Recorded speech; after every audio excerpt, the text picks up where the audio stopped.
de tus hijos y poder congregarnos esta noche. Que podemos a través de la tecnología conectarnos, recordando Dios de que aunque a veces la tecnología nos da problemas, la oración nunca tiene problemas, excepto que nosotros no la hagamos.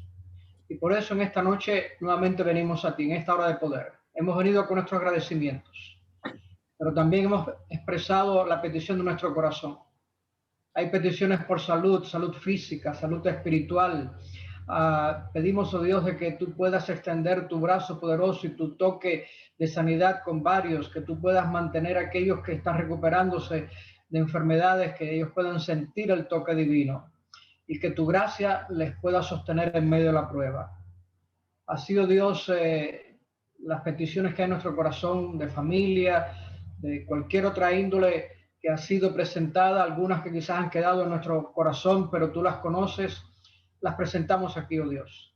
Y pedimos que nos ayudes para poder meditar en tu palabra, poder entender los tiempos en que vivimos y poder alistarnos para encontrarnos contigo. Bendiciones que pedimos en los méritos de Jesús nuestro Salvador. Amén.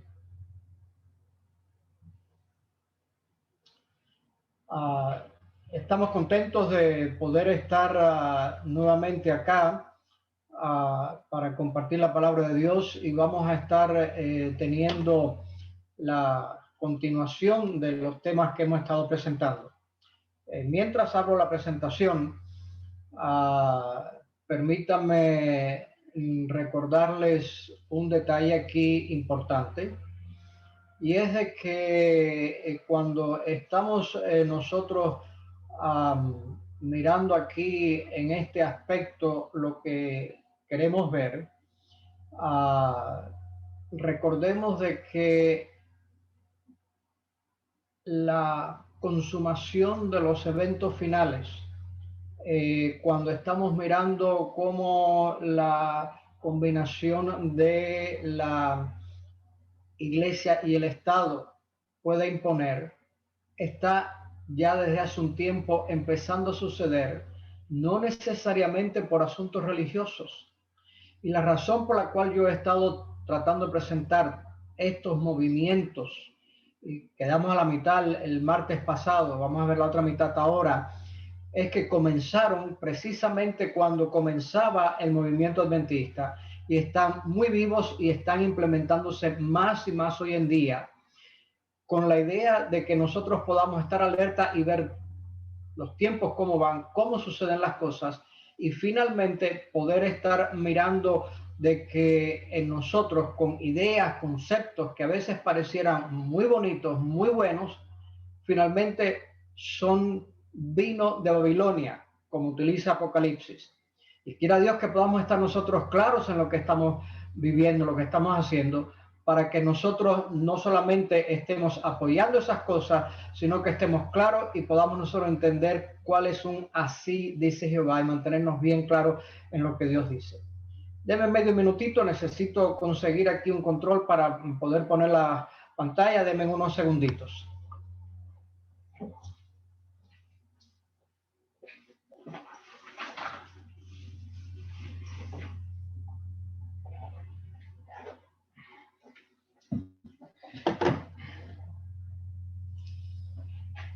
Que necesito el control para poder avanzar la presentación y con ello entonces la vamos a estar pudiendo ver bien. Mientras estaba tratando de conectarme y no lograba, el tiempo se me fue con eso.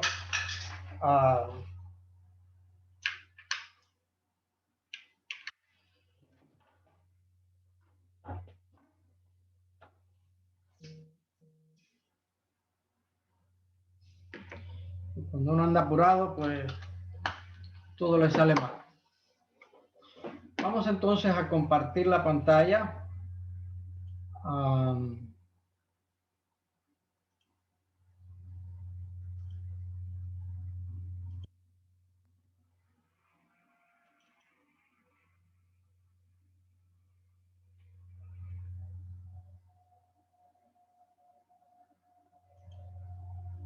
Muy bien, espero que lo estén viendo ahí, ¿es correcto? Yo no estoy viendo, así que Sí, lo espero estamos que viendo, está está bien. bien. Muy bien. Esto lo van a ver porque es la continuación de los temas que hay. No vamos a estar haciendo un resumen de lo que habíamos visto, vamos a entrar directamente acá y vamos a ver ahora el cuarto movimiento. Vimos el racionalismo, el secularismo, el materialismo y vamos a ver el socialismo, comunismo y cómo está especialmente en este país, en Europa ha estado por mucho tiempo de una manera muy solapada a veces no tan solapada, y cómo está minando la fe y tratando de imponer asuntos. El Vaticano está muy atrás de muchas de estas posiciones que tienen y lo vemos aquí. Vemos aquí que esa es una ideología, una doctrina que fue fundada por Karl Marx. Utiliza el sistema de propiedad colectiva, de ahí comunismo, sin propiedad privada, en conjunción con el socialismo, siendo la propiedad colectiva instituida por el Estado que distribuye los bienes según las prioridades individuales, ex extinguiendo finalmente el sistema de clases sociales. A mediados del siglo XIX y finalmente la segunda mitad del mismo siglo XIX, significan finalmente el florecimiento de ideas socialistas dentro de las cuales se desarrollaron proyectos para la formación de una sociedad justa a través de reformas revolucionarias. Yo quiero que empecemos a ver aquí de que en los días de Jesús había muchas cosas en la sociedad. Jesús no vino a transformar la sociedad, Él no vino a hacer un paraíso aquí en la tierra, Él vino aquí a transformar los corazones, porque el paraíso, el mundo perfecto, Él lo está preparando. Vemos aquí de que está hablando de la propiedad colectiva. Eso nunca ha sido el plan de Dios. Vemos de que uno de los incentivos que tenemos en Isaías para la tierra nueva dice que edificaremos casa y viviremos en ella, que plantaremos viña y podremos comer el fruto de ella, de tal manera que estas ideas de que todos trabajamos para el Estado y el Estado distribuye, no son ideas que tienen raíces bíblicas. Por lo tanto, la sociedad en muchas partes del mundo se movió hacia el poder del progreso social, que condujo a lo llamado un paraíso comunista. Y Venezuela, Cuba, la Unión Soviética, la Europa del Este, China y otros países nos muestran de que realmente no ha sido ningún paraíso, donde allí no hay ninguna referencia a Dios o la dimensión espiritual de la vida. Quizás para mí esta parte toca porque yo crecí en un país comunista. Yo crecí escuchando la Internacional, donde dice que no hay Dios ni cosas por el estilo. Yo crecí donde se enseñaba a los niños que pidieran a los Reyes Magos. ¿Recuerdan la tradición católica que hay en todos nuestros países, que no recibían nada? Pero entonces cuando les pedían al gobierno, entonces se les daban, y estaban haciendo ahí la forma de poder cambiar la mentalidad. La revolución socialista sería internacional, posiblemente violenta, y en muchos casos ha sido violento, llevada a cabo por el proletariado. Esa es una frase que lo utilizan mucho, viene del latín proles, que quiere decir linaje o descendencia. Es el conjunto de hijos o descendencia de alguien. Por extensión, es el conjunto numeroso de personas que tienen algo en común. Es finalmente el término utilizado para designar a la clase social que en el modo de producción capitalista carece de capital, control sobre los medios de producción y sobre la distribución, y se ve la necesidad de alquilar su fuerza de trabajo a cambio de un salario. Eso ha sido desde mucho tiempo, desde siglos así, y ellos están tratando de decir que cambian eso. La realidad es que no lo consiguen. ¿De dónde viene esto? Bueno, en la Roma imperial. Y veamos aquí de que todo esto tiene raíces en Roma, de la Roma imperial y después de la Roma papal, y están en nuestros días. En la Roma imperial, en los que proletari era en latín el nombre que eran los ciudadanos de la clase más baja. Les llamaban los capiticensi. En el latín decía finalmente los censados o contados por cabezas. o de ahí viene la frase que nosotros tenemos hoy en día, que lo utilizamos per cápita cuando estamos queriendo hablar de cuánto cuenta más o menos para cada persona. Es una expresión que estaba usada en la antigua Roma para designar allí una categoría social. ¿Qué clase social? Era la más baja de los ciudadanos.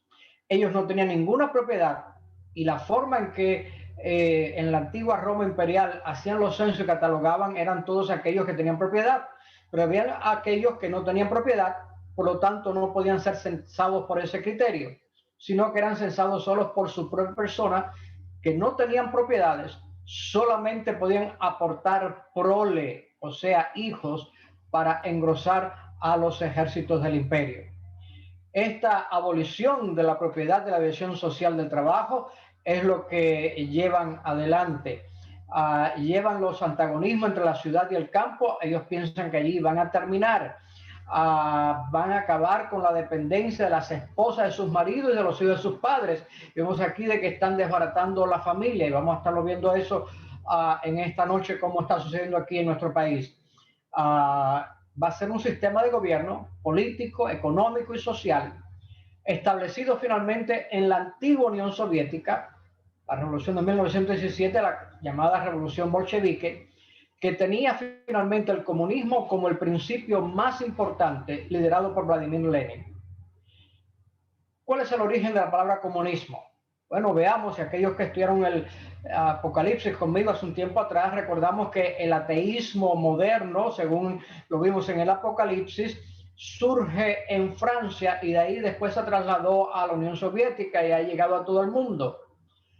Viene del francés comunisme y es de la palabra latín común, que viene el comunis, común, y ese sufijo griego ismos. De tal manera que ese sufijo griego en todas las palabras nuestras que terminan en ismos es una actividad o una doctrina o un sistema. Vemos allí entonces que con la Revolución Francesa el término ahora toma un nuevo significado. Ahora el proletariado, recuerden que estamos hablando de la clase social que no tenía propiedades, es esa clase de trabajadores excluidos de los derechos, pero con conciencia de su situación y les llaman que son los virtuosos. Las fronteras nacionales serían eliminadas y eso lo vemos. Europa, que ha estado socialista por mucho tiempo, desde hace mucho tiempo y tratando de desafiar lo que la profecía de Daniel 2 menciona, tienen la comunidad europea donde prácticamente no hay fronteras. Aquí en Estados Unidos están tratando de hacerlo. La administración pasada trató de hacerlo, de poder cerrar eso que venía desde antes, dejando de que la gente pudiera entrar libremente aquí a este país, porque no había frontera. Y la administración pasada de Estados Unidos estuvo tratando de eliminar esto para mantener la frontera. Aquí ahora lo volvemos a estar abriendo. Esa frontera nacional sería eliminada. Esto es parte del comunismo. La religión sería innecesaria aquí en medio de todo esto. El Estado desaparecería gradualmente. Finalmente, cuando el Estado capitalista fuera destruido, las comunas, y presten atención a esta palabra, las comunas libres y asociadas asumirían el poder a través de la administración colectiva. El mercado finalmente sería suprimido a largo plazo y la extinción de clases sociales mediante la lucha de clases. Y es lo que hemos estado mirando aquí por años en Estados Unidos y en otras partes donde hay esta lucha de clases que se fomenta para crear la estabilidad y llevar a un objetivo que tiene. Los términos de socialismo y comunismo eran empleados como sinónimos, incluso por el mismo Karl Marx. Y nosotros vemos en la foto que hay abajo, de izquierda a derecha, está Karl Marx. Otro contemporáneo que ayudó es Ingo Meyers. Tenemos a Stalin y a Lenin, que vemos aquí. Lenin es el tercero y Stalin es el último. Aún hoy, la diferencia entre uno y otro es motivo de debate, si es comunismo o socialismo, ya que muchos consideran finalmente el comunismo una suerte de socialismo revolucionario. Por otro lado, las doctrinas marxistas más ortodoxas lo entienden como la primera etapa de transición entre el capitalismo y el comunismo venidero. Así que estamos viendo que cuando estamos apoyando estas ideas políticas socialistas, está siendo la primera etapa del comunismo que viene. Permítame mencionar de que en muchas partes el Vaticano ha estado apoyando el comunismo, aunque pareciera que está en contra de la religión, pero finalmente ellos cuando tienen el control lo toman finalmente para sus propósitos, como la profecía menciona. En general, se asocia al socialismo con formas menos rígidas y más democráticas de gobierno, mientras que el comunismo representa su ala dura o la ala pura, por así decirlo. El socialismo sería la etapa anterior del comunismo y el comunismo sería una etapa más alta. También hay quien prefiere emplear el término socialdemocracia para lo primero, y lo vemos hoy en día en muchos de nuestros países. De tal manera que el comunismo es considerado como el enemigo tradicional del capitalismo, ya que mientras el primero se propone abolir la propiedad privada, el comunismo, el segundo sustenta precisamente en ella, en la propiedad privada. Y vemos de que Dios, en incentivo para la tierra nueva, habló de que nosotros estaremos teniendo nuestras casas y viviremos en ellas. No va a ser para que otro viva, sino que nosotros tenemos nuestro propio lado. Recordemos de que Dios nos dio este planeta Tierra, no como dueños, porque Dios es el dueño de todo, pero nos dio como administradores para que lo gobernáramos y lo administráramos. Eso va en los principios que Dios tiene desde el principio de la creación. Escuchemos este video ahora. Espero que se vea y lo escuchemos.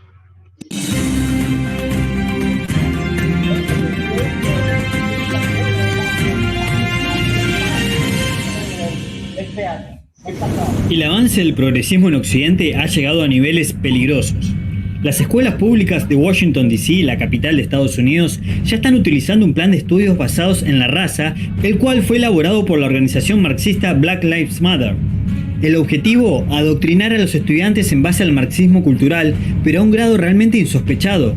Quédate a ver este informe por el bien de nuestros niños, ya que el lenguaje utilizado y el objetivo que hay detrás es común a lo que sucede en el resto de Occidente. Ahora bien, resulta que con motivo del mes de la historia negra, es decir, febrero, las escuelas de Washington D.C. están implementando un cuanto menos controvertido programa, que poco tiene que ver con el combate a la discriminación racial. Más bien se basa en un claro adoctrinamiento en base a los principales pilares del marxismo cultural. ¿Cómo lo sabemos? Porque el medio Daily Wire obtuvo uno de los mails que los colegios enviaron a los padres para notificarles la noticia. Asombra ver cómo el vil marxismo se camufla detrás de eufemismos que, como decíamos, no tienen nada que ver con lo racial. En el correo electrónico enviado a los padres, por ejemplo, no se refiere a los niños como tales, sino que les llama niños comunales. Si lo piensas 2 segundos, es una locura. Comunal. Nuestros hijos no son nuestros, sino que son de propiedad comunal. ¿Quién está buscando apropiarse de ellos? En esta línea, el texto destaca que el plan de estudios le dará prioridad, escucha bien esto por favor, y cito textual, a interrumpir el requisito del núcleo de la estructura familiar establecido por Occidente. El objetivo es claro, romper la base de la familia tradicional como pilar de la sociedad occidental. ¿Qué tiene que ver esto con la raza? Más bien, los Black Lives Matter tendrían que buscar todo lo contrario. Si hay una comunidad que sufre los flagelos provocados de la falta de estabilidad familiar o de hogares monoparentales, es justamente la raza negra. De allí provienen en buena parte la promiscuidad, la delincuencia prematura y la adicción a las drogas y el alcohol. Pero hay mucho más. El programa de Black Lives Matter solicita a los maestros que permitan a los niños, y cito textual, elegir su propio género. Y esto incluye a los niños de la escuela primaria. Sin palabras. Este plan de estudios, basado en la teoría crítica de la raza, utiliza los denominados 13 principios rectores de Black Lives Matter, que básicamente impulsan la reivindicación de los queer, los transgéneros y la también autodenominada justicia reparadora. Pero por si te quedaba alguna duda que el fin último es la destrucción de la familia, escucha esto. La guía pide el desmantelamiento de, cito textual, la práctica patriarcal. ¿Y qué es la práctica patriarcal? Según Black Lives Matter, es aquella que exige a las madres que críen a sus hijos al mismo tiempo que realizan, y cito textual, labores de limpieza. ¿Hay alguna otra forma de degradar tanto el rol de la mujer y de las madres en una sola oración? Ahora bien, ¿qué proponen a cambio de destruir la estructura de la familia tradicional de Occidente? Proponen el más puro y llano comunismo. En el mail hablan de apoyarse mutuamente entre familias ampliadas y pueblos que se cuidan colectivamente unos a otros. Sí, es preocupante, nuevamente la falsa utopía del comunismo. Ciertamente es terrible que esto se lo impongan a los niños en los colegios. Y lamentablemente no es solo el caso de Washington D.C. El propio mail reconoce que las escuelas de Massachusetts, Maryland, California, Virginia, Pensilvania, Indiana, Carolina del Norte y muchas más han adherido a este programa, y lo mismo múltiples sindicatos de profesores. Finalmente, y para remate, el correo electrónico enviado por el establecimiento escolar invita a los padres a unirse a la organización Teaching Tolerance, es decir, enseñar la tolerancia. Nuevamente un nombre muy lindo en la superficie, que sin embargo trata de una rama de la red activista Southern Poverty Law Center, es decir, el Centro de Leyes de Pobreza del Sur, una organización izquierdista que se dedica a imponer demandas civiles contra los que ellos consideran grupos de odio. Pasando en limpio, no solo adoctrinan a tus hijos con el marxismo, sino que les inculcan que rompan con su estructura familiar, que las madres se rebelen contra sus maridos, pero además impulsa que los padres mismos se denuncien judicialmente unos contra otros, en caso de que algunos no adhieran a este adoctrinamiento de sus hijos. Pero más allá de todo, en esto hay algo clave. Nuestro rol como padres, tíos, abuelos o vecinos. Es nuestra labor cuidar de los más pequeños, cuya mente es mucho más pura e inocente que la nuestra. Por ende, son más susceptibles de incorporar conceptos y nociones dañinas que pueden marcar su futuro y su desarrollo. Así como están activas estas organizaciones marxistas, también existen grupos de padres preocupados porque sus hijos reciban una educación acorde a sus valores, que le hagan respetar la familia, sus raíces culturales y la bandera de su país. La lucha parece desigual, pero nosotros contamos con el apoyo más fuerte y omnipresente, el de Dios.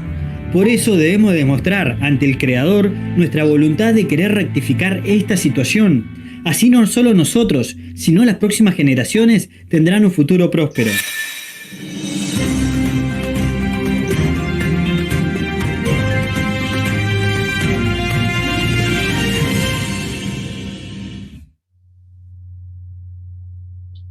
Como ustedes pueden ver, este es un lugar de España. Permítanme mencionarles aquí antes de entrar al siguiente punto, de que menciona aquí cómo están tratando de que en Estados Unidos, y son cosas que pasaron recién el mes de febrero de este año. Estamos hablando de lo que se está pasando en estos instantes, en estas últimas semanas y meses en nuestro país y en muchas partes del mundo entero. Yo viví donde esposos denunciaban a esposas y viceversa, hijos a padres y padres a hijos. Yo viví esa realidad y es lo que se está inculcando aquí que se haga y posiblemente muy pronto lo empecemos a ver ya. El otro que queremos ver es la liberación del protestantismo. Cuando hablamos de la liberación, estamos hablando de que el protestantismo llegue a ser lo que llama el protestantismo liberal, no el conservador que sigue las enseñanzas de las escrituras.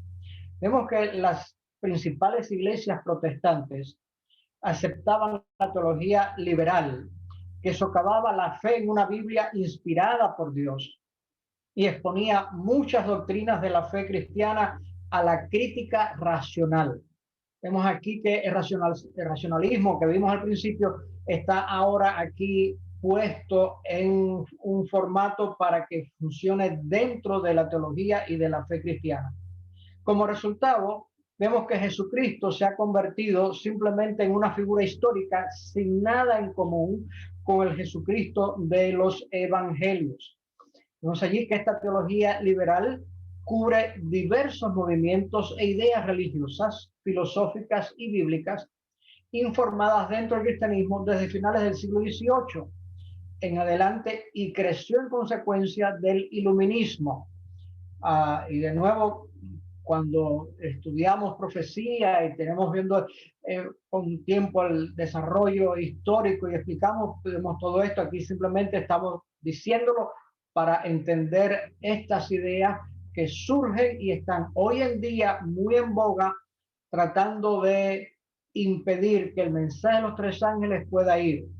Tú y yo tenemos que entender eso para poder contrarrestar esto, porque en los mensajes de los tres ángeles nos dicen que es para predicarlo con grande voz a todo tribu, lengua y pueblo. Es el mensaje que va a preparar un pueblo para encontrarse con Jesús. Esto es de realidad en estos momentos para nosotros.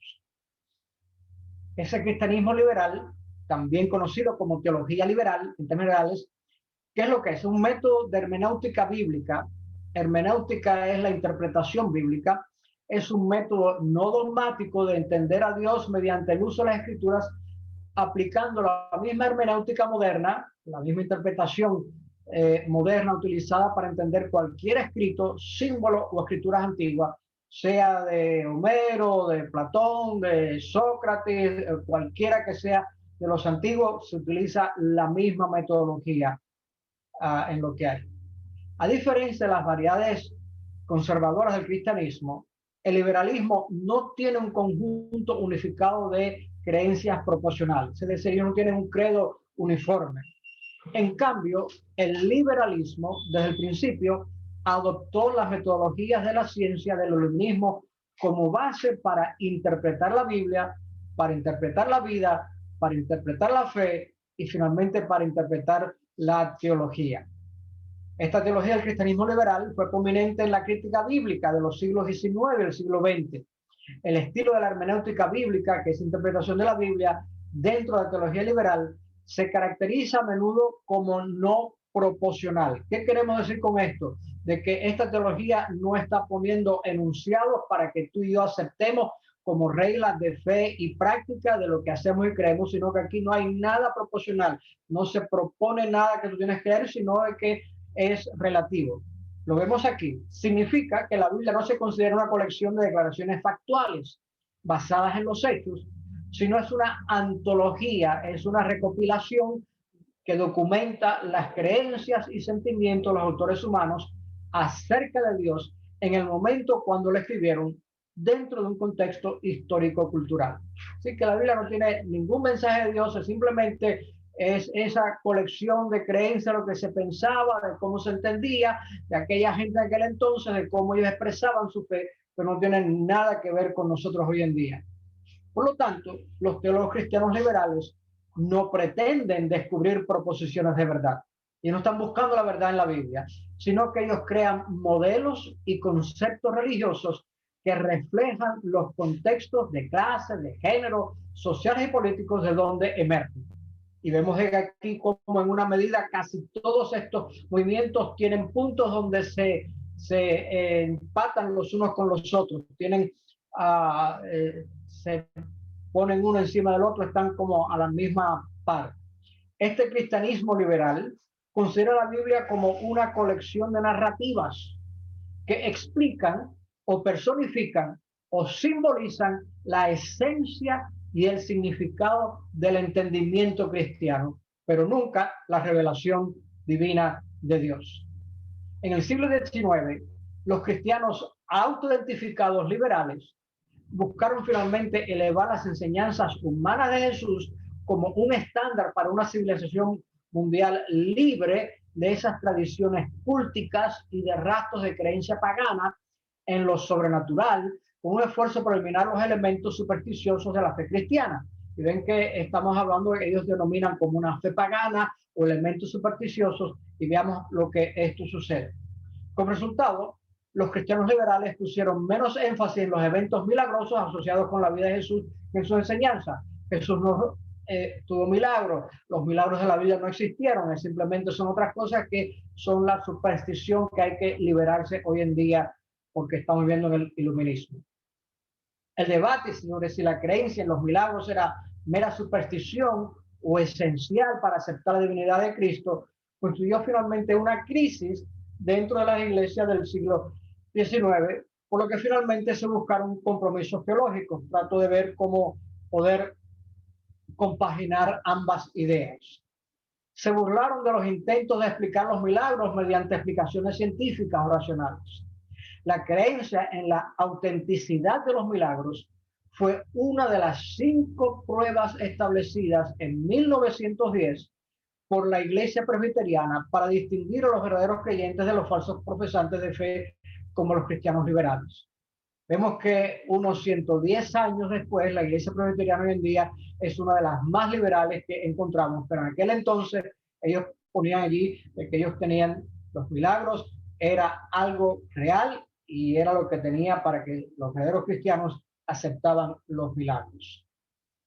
Aquí vemos finalmente una caricatura del descenso de los modernistas, fundamentalista, que retrata al modernismo como el descenso del cristianismo al ateísmo. Fue publicada por primera vez en el año 1922, estamos casi 100 años de eso, y luego utiliza allí en Seven Questions in Dispute de William Jennings Bryan, que fue publicado primeramente allí en 1922. Y vemos aquí de que del cristianismo bajan que la Biblia no es infalible, bajan de que el hombre no fue hecho en la imagen de Dios, y vemos que lo vamos a ver más adelante de cómo el Dios no está aquí. Vemos de que no hay milagros, finalmente que no hay nacimiento virginal, de que no hay deidad, de que no hay expiación, de que no hay resurrección, llega a un agnosticismo y finalmente llegan a un ateísmo. Y eso es lo que muchas de las iglesias protestantes principales han estado descendiendo, y algunas están ya en un agnosticismo o un ateísmo completo. Vemos para hablar de que el Vaticano, mencioné un poquito después más adelante, él ha mencionado de que los primeros capítulos de Génesis del 1 al 11 no son literales, sino de que Dios utilizó la evolución para la creación de este mundo. ¿Cuál es el énfasis teológico que hay? Y aquí quiero para que veamos, siendo que es el movimiento religioso de los 6 que vamos a estar mirando, cuál es el énfasis conservador primeramente y cuál es el énfasis liberal. De nuevo, algunas cosas del énfasis liberal están bien, pero la mayoría la vamos a encontrar bien en el énfasis conservador. Vemos aquí de que su énfasis teológico es personal, mientras que el énfasis liberal es social. Notemos que Jesús no vino a transformar sociedades, él vino para transformar personas. ¿Cuál es el enfoque, la preocupación de Dios? Es individual, mientras que el liberal es corporativo. Hay que hacer todo el grupo bien. ¿Cuál es el dilema de la humanidad? Bueno, es el pecado personal, y realmente en el fondo todas estas cosas se resuelven cuando se resuelve el pecado personal, y cada uno de nosotros podemos aceptar a Jesús que arregla eso. El dilema de la humanidad no es la injusticia social. La injusticia social es simplemente un síntoma del pecado personal del corazón irregenerado que vive el ser humano. ¿Cuáles son los medios de salvación? Bueno, la expiación que se hace mediante Cristo Jesús. El énfasis teológico es la encarnación, y no están hablando aquí la encarnación de Cristo Jesús, sino la encarnación de que el misionero vaya y se encarne en las demás culturas para poder aprender y vivir entre ellos.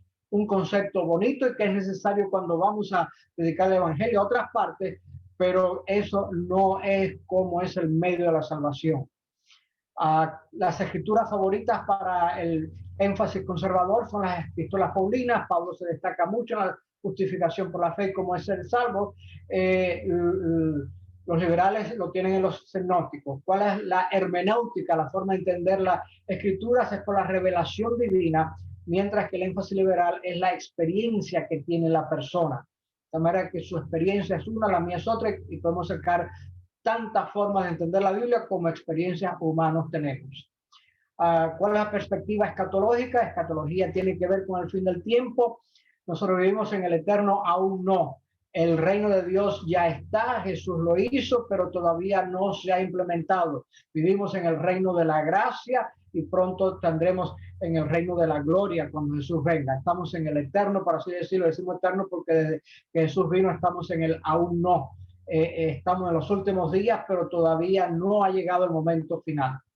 El énfasis liberal es el presente ahora, es hacer un mundo bonito y bueno aquí, muy similar a lo que quería la Torre de Babel, hacer un mundo bueno y poder vivir sin Dios, y cuando vengan los problemas poder subir a la torre y vivir ahí sin ningún problema. ¿Cómo ocurre la transformación de las personas? Bueno, en el énfasis conservador es mediante la conversión. El camino que yo voy es equivocado y tengo ahora que ir en el camino que Dios me señala. En el énfasis liberal simplemente un viaje de la fe. ¿Cómo nosotros vamos? Es cierto de que cada persona tiene, por así decirlo, un viaje de la fe, pero ese viaje de la fe tiene que ir unido a la conversión, de ir a lo que Dios quiere que nosotros hagamos, no simplemente el viaje de la fe individual según los criterios de cada uno. ¿Cuál es el enfoque del discipulado? El conservador es una relación con Dios. En la medida que estamos relacionados con Dios es que seguimos a Dios. Y vemos que el énfasis liberal es simplemente establecer el reino de Dios aquí en la tierra.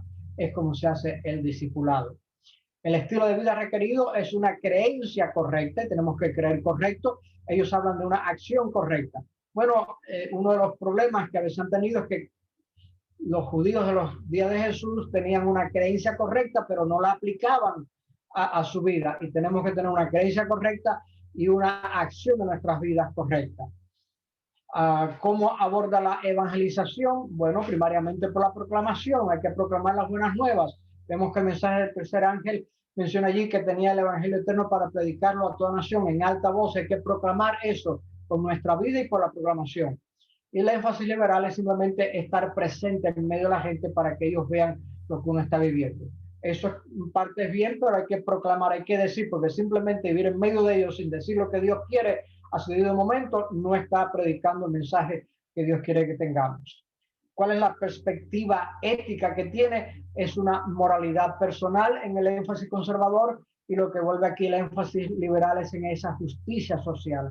Dios no nos llamó a crear una justicia social, Dios nos llamó a mandar aquí a personas que son socialmente correctas delante de Dios, porque finalmente ellos son los que son hijos herederos del reino, donde cuando Dios venga va a haber la justicia social, en los cuales mora la justicia. El ser humano nunca va a crear esto aquí en esta tierra por sus propios medios.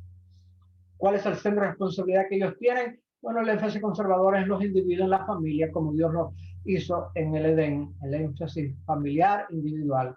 El énfasis liberal es en la sociedad tiene que hacer ahora todo esto bien. Y esto está tomando aquí muchas ideas de lo que vimos del comunismo para estar poniendo acá énfasis liberal, ideas que surgieron por ese mismo tiempo. ¿Y cómo es la perspectiva hacia los demás? Bueno, el énfasis conservador es que debe tener un carácter distintivo para poder destacarnos como hijos de Dios, y el énfasis liberal es tolerancia. Y bueno, sí es bueno tener tolerancia. Jesús fue tolerante, pero dijo, ni yo te condeno, vete y no peques más. Así que esa tolerancia es para no condenar, pero para poder seguir ahora un camino correcto en lo que hay. Y vamos a adentrarnos aquí al último de estos movimientos que queremos estar viendo, el darwinismo. El darwinismo es quizá el desafío más abrumador a la fe y los valores bíblicos, que sofoca el núcleo mismo de la proclamación cristiana. Ocurrió a mediados del siglo XIX, cuando la ciencia finalmente proclamó el origen de las especies por selección natural. El fundamento bíblico de la creación de la Tierra estaba en juego, y la teoría de la evolución surgió no solo como un desafío crítico, sino también como una alternativa viable. Como dije anteriormente, el Vaticano se suma a esta idea de que Dios creó el mundo mediante la evolución. Estas teorías darwinistas son evolucionistas, pero su aportación clave finalmente es el concepto de selección natural, considerado determinante para explicar la causa de la evolución, y que en su posterior desarrollo, con numerosas aportaciones y correcciones, permitiría finalmente la formulación de la teoría de la evolución actual, o esa síntesis evolutiva moderna. La teoría propuesta por Darwin de la evolución de las especies por medio de la selección natural de las variaciones genéticas lleva implícita, es decir, lleva consigo misma una visión de los seres vivos que se pueden clasificar como materialistas. Y esta fue una de las primeras cosas que estuvimos mirando. El materialismo no tiene a Dios en medio de esto, como todas estas ideas no tienen a Dios, y tratan de una otra forma poner al ser humano en el centro y la autoridad máxima, y Dios queda relegado o eliminado. El ser humano no ocupa ningún lugar privilegiado dentro del mundo vivo. Y aquí vemos de que hay, vemos hoy en día de que hay los animales tienen muchas veces más derechos que los mismos seres humanos, porque el ser humano no tiene ningún lugar privilegiado. Pero la Escritura menciona que mientras que Dios dijo de la creación y existió y puso al hombre para que juzgara y gobernara el mundo natural, cosa que perdió cuando pecó, el ser humano no fue simplemente que Dios habló y existió, sino que Dios lo formó a su imagen, a imagen divina. El ser humano está muy por encima de lo que es cualquier otro ser que Dios haya creado en esta tierra.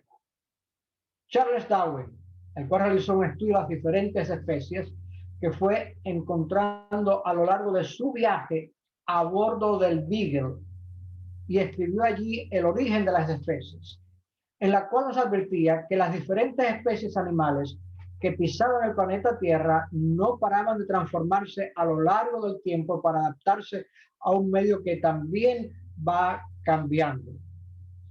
¿Qué es la evolución?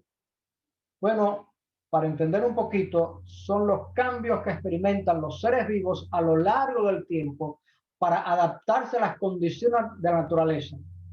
La teoría evolucionista de Darwin se basa en los siguientes principios. Número uno, un antepasado común, a partir del cual han evolucionado las especies de organismos simples a organismos complejos. En segundo lugar, la selección natural.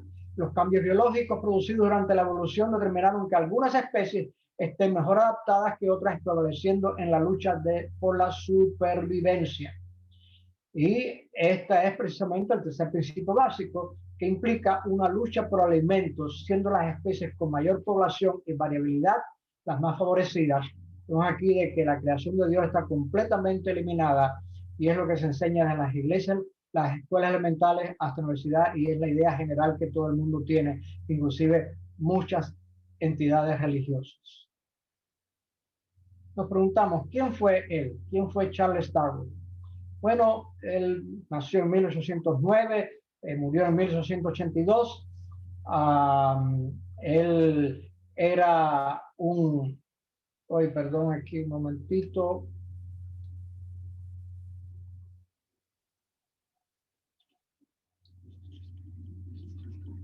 Deje ver cómo... Voy a dejar de compartir aquí un momento para poder empezar acá de vuelta. Ok. Fue este naturalista inglés. ¿Me están viendo la presentación? Estamos, entonces, No se está viendo. la presentación se ve. Vamos a verlo aquí.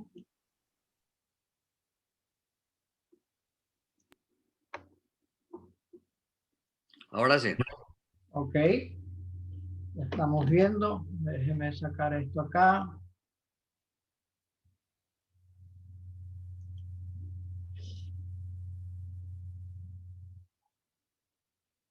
Vemos aquí que fue un naturalista inglés, natural de Shrewsbury.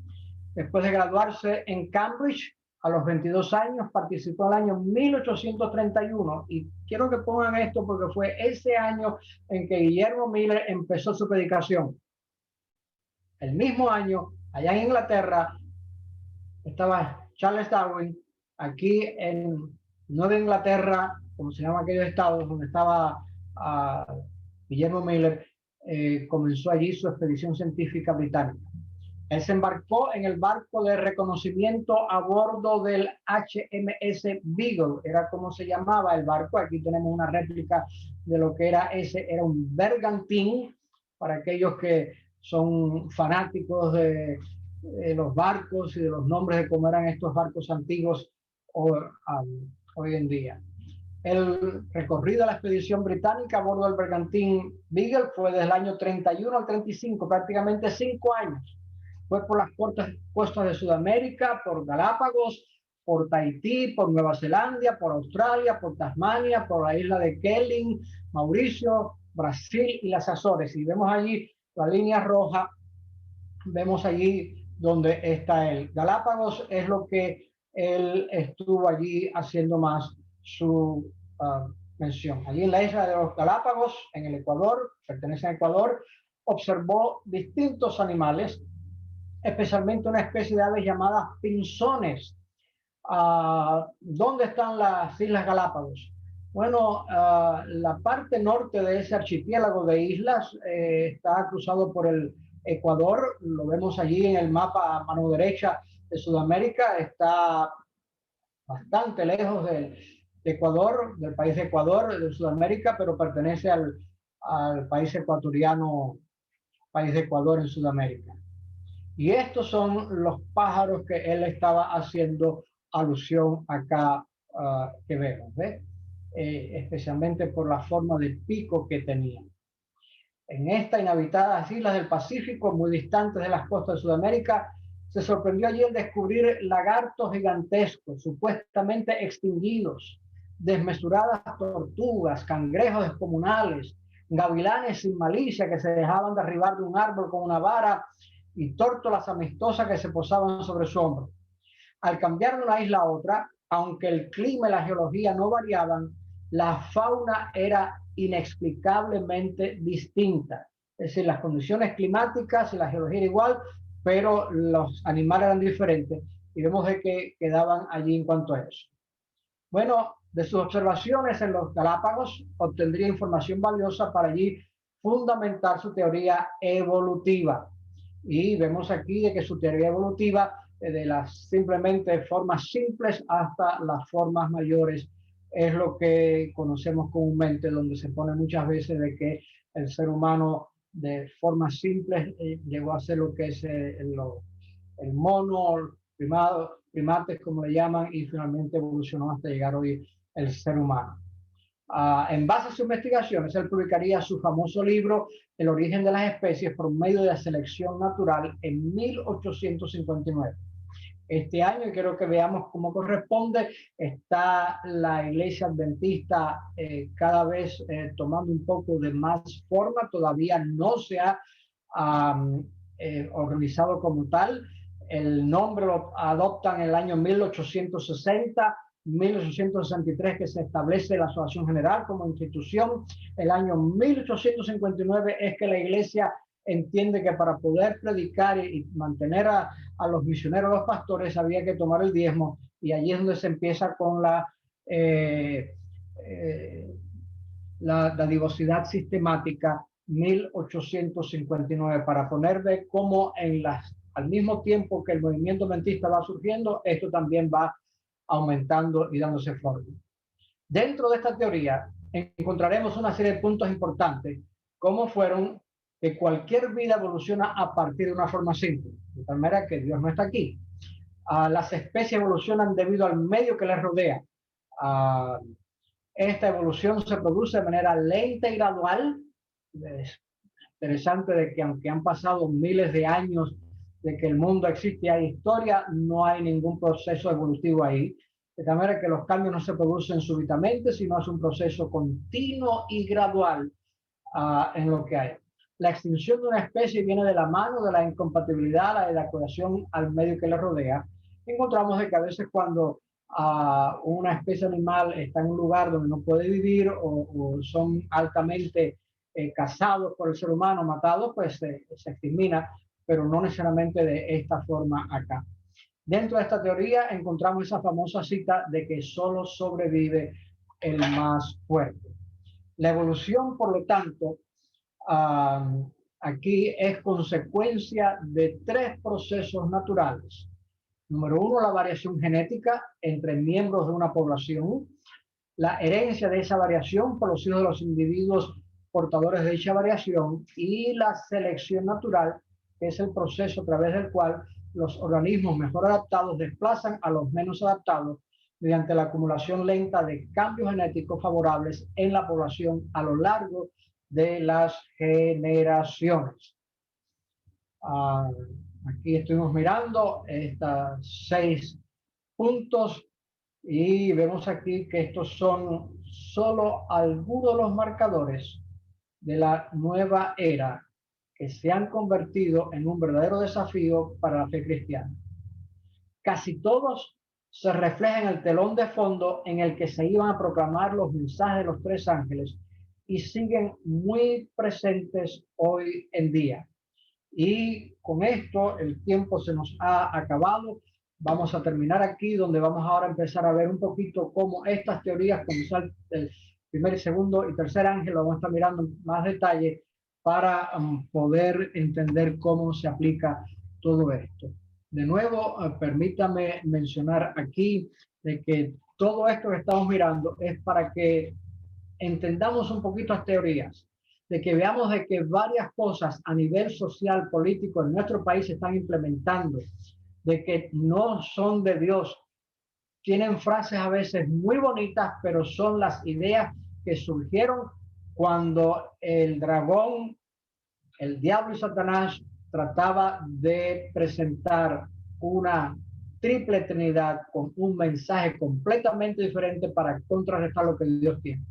Es tu deber y el mío poder entender estas ideas, que aunque vengan bonitas, sea de una iglesia, sea del país donde estamos viviendo, mencioné aquí en Estados Unidos, en Europa no mencioné, en Sudamérica también tienen a veces formas un poquito diferentes, pero la raíz son las mismas.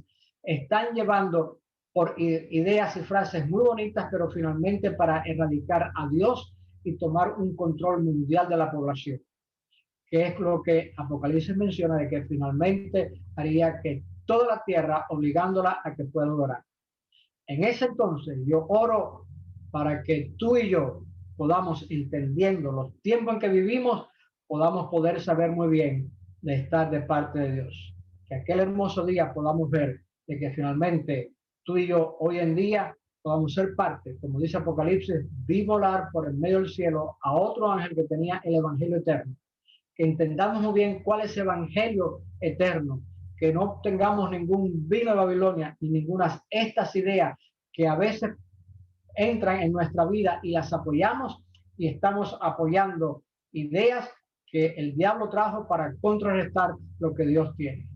Mientras estamos en este mundo, recordemos de que tenemos que darle al César lo que es de César, a Dios lo que es de Dios, pero que tú y yo, en nuestro corazón, en nuestra forma de ser, en nuestra forma de pensar, en nuestra forma de actuar, en nuestra forma de cómo nos conducimos, de cómo votamos en el mundo, que nosotros podamos estar votando por personas que puedan mantener los principios religiosos, sabiendo que ningún candidato es el que nosotros tenemos que nos va a llevar bien, pero que vamos a tratar de que en la medida posible se puedan preservar los principios bíblicos, sabiendo que cuando llegue este momento, vendrá finalmente la persecución y llegará el momento que Dios venga.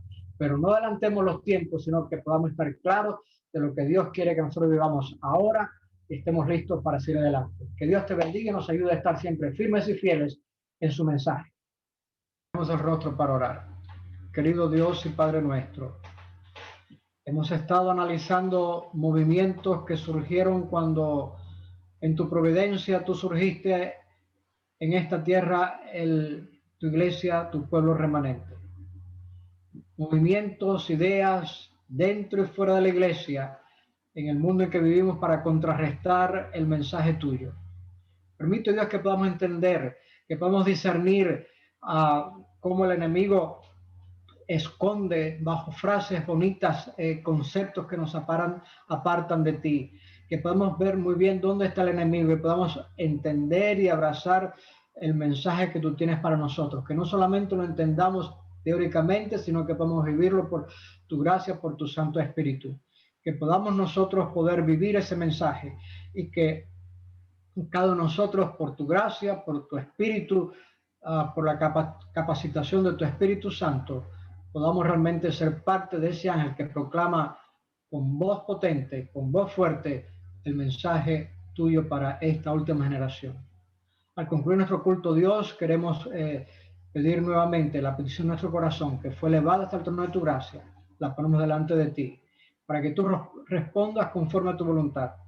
Yo, Dios, gracias por contestar nuestra plegaria, sabiendo que a su debido tiempo y para nuestro bien y para tu gloria, tú contestarás apropiadamente.